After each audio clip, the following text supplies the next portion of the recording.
Plaza Hidalgo, reportando para Cosmec TV. Ahorita estamos viendo como las reparaciones de todos los comerciantes de la Plaza Hidalgo por el suceso de ayer de la tormenta, que parecía aquí una laguna. Entonces aquí están todos los comerciantes y taxistas de la Plaza Hidalgo.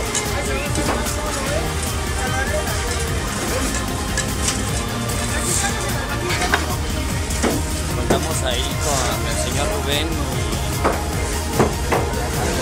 y Miguel, también trabajando para la plaza.